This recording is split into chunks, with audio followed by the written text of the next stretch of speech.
Hello, and welcome to The Bard's Truth with yours truly, the Green Bard. Welcome to episode 1.2 of the Direwolves of Winterfell, Lady and Sansa's Bond. It's available, as always, on my website, alivezero.home.blog.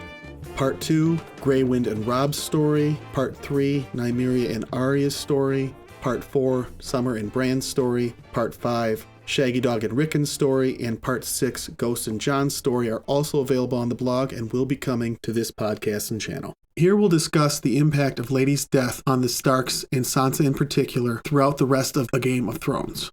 A Game of Thrones, Eddard IV. In his next chapter, Ned sees the full ramifications of the tragedy.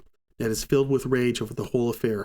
Sansa is disconsolate and still blames Arya. Arya broods silently alone in shame for Mycah and Lady. This is indicative of a huge wedge that formed in the two sisters' relationship over the issue. Outside, wagons and riders were still pouring through the castle gates, and the yard was a chaos of mud and horseflesh and shouting men. The king had not yet arrived, he was told. Since the ugliness on the Trident, the Starks and their household had ridden well ahead of the main column to better separate themselves from the Lannisters and the growing tension. Robert had hardly been seen. The talk was he was traveling in the huge wheelhouse, drunk as often as not. If so, he might be hours behind, but he would still be here too soon for Ned's liking. He had only to look at Sansa's face to feel the rage twisting inside him once again.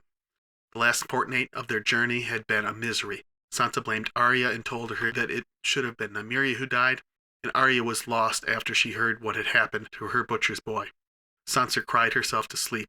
Arya brooded silently all day long, and Eddard Stark dreamed of a frozen hell reserved for the Starks of Winterfell. A Game of Thrones, Arya 2. In Arya's next chapter, the guilt she feels over both deaths and the loss of Nymeria is crushing her. Notably, her feelings are unselfish. She's lost her own wolf, but feels guilty and vengeful for Lady and Mycah. Only that was Winterfell, a world away, and now everything was changed. This was the first time they had supped with the men since arriving in King's Landing. Arya hated it. She hated the sounds of their voices now, the way they laughed, the stories they told.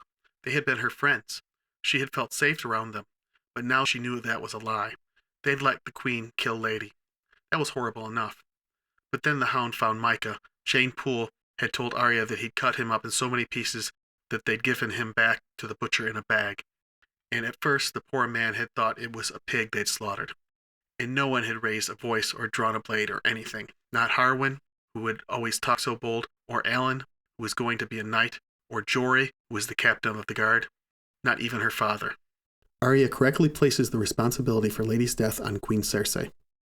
A Game of Thrones, Sansa 2. As a contrast to Arya, Sansa is hurt inside for her own loss, and vengeful against Arya and the queen. In her next chapter, she expresses no sentimentality for her sister's lost wolf. Both girls feel bad about Lady's fate, though. Jane Poole wept so hysterically that Septim Ordain finally took her off to regain her composure. But Sansa sat with her hands folded in her lap, with a strange fascination. She had never seen a man die before. She ought to be crying too, she thought, but the tears would not come. Perhaps she had used up all her tears for Lady and Bran. It would be different if it had been Jory or Sir Roderick or father, she told herself. The young knight in the blue cloak was nothing to her, some stranger from the Vale of Arryn, whose name she had forgotten as soon as she heard it. And now the world would forget his name too, Sansa realized. There would be no songs sung for him. That was sad. Later in the chapter. Sansa and Septim Ordain were given places of high honor, to the left of the raised dais, where the king himself sat beside the queen. When Prince Joffrey seated himself to her right, she felt her throat tighten. He had not spoken a word to her since the awful thing that had happened, and she had not dared to speak to him. At first she thought she hated him for what they'd done to Lady, but after Sansa had wept her eyes dry, she told herself that it had not been Joffrey's doing, not truly. The queen had done it.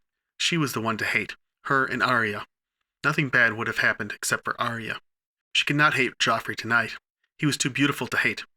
He wore a deep blue doublet studded with a double row of golden lions' heads, and around his brow a slim coronet made of gold and sapphires. His hair was as bright as the metal. Sansa looked at him and trembled, afraid that he might ignore her, or worse, turn hateful again, and send her weeping from the table. Note the phrase, she had used up all her tears for Lady. Is this an indication that she is turning cold inside, or just flower language, or some other type of symbolism?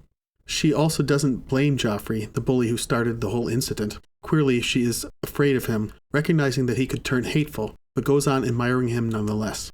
If Lady were alive, I would think that she would have sense enough to warn Sansa about him. A Game of Thrones, Sansa 3.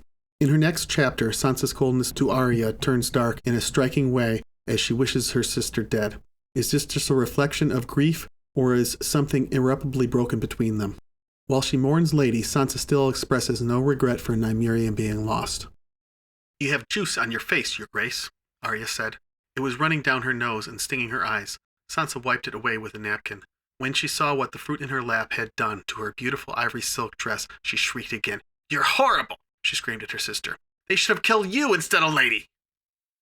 Later in the chapter, Sansa said, "Lady," she whispered. For a moment it was as if the direwolf was there in the room, looking at her with those golden eyes, sad and knowing. She had been dreaming, she realized. Lady was with her, and they were running together, and trying to remember was like trying to catch the rain with her fingers.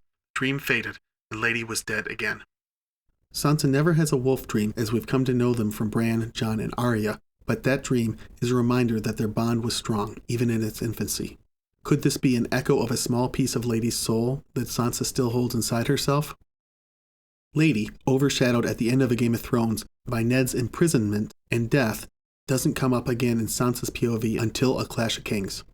She is mentioned in Bran and Jon's POVs during that time, though. A Game of Thrones, Bran 6.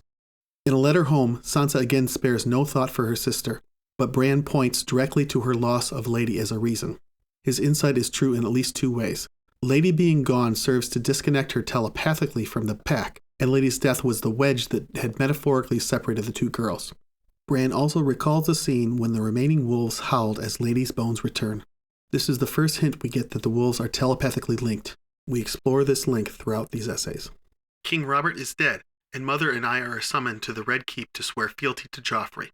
She says we must be loyal, and when she marries Joffrey she will plead with him to spare our Lord Father's life.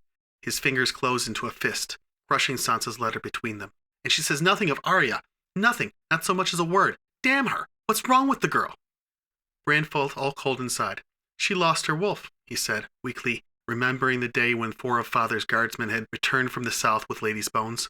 Summer and Grey Wind and Shaggy Dog had begun to howl before they crossed the drawbridge, in voices drawn and desolate.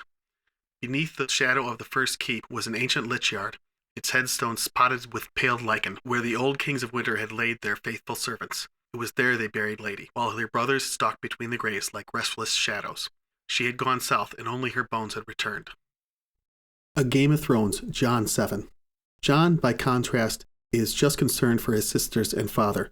Notably, he recognizes the value of the wolves as protectors. Later, though, he goes on to feel sorry for himself and do something Arya would call stupid, so let's not build him up too much. The rest of the afternoon passed as if in a dream. Jon could not have said where he walked, what he did, who he spoke with. Ghost was with him. He knew that much. The silent presence of the direwolf gave him comfort. The girls did not even have that much, he thought. Their wolves might have kept them safe, but Lady is dead, and Nymeria is lost. They're all alone. We saw in A Game of Thrones how Lady's death was a wedge that separated Arya and Sansa for the remainder of the volume. There is good reason for this. It was clear from Sansa's first POV that she and her wolf were incredibly close. The way Lady mirrored Sansa's behavior, the way they were affectionate with each other, and the way Lady was fiercely protective of Sansa, these are all typical themes of the bond we see in each Stark-Wolf pair. Another theme we see in the other stories is that of the pack and the call of the hunt. Unfortunately, we don't get the chance to see that directly with Lady. However, we do see from the reaction of the other wolves and Starks that the pack bond was there and it was strong. In losing Lady, Sansa was temporarily disconnected from her pack, as Bran astutely pointed out. In the coming volumes, we'll see if those familial pack bonds can be reestablished for Sansa as we look to her and the pack for traces of the bond and the power of the magic in Sansa. Watch for that in part 1.3. Thanks to all the terrific artists who let me use their work on this YouTube video.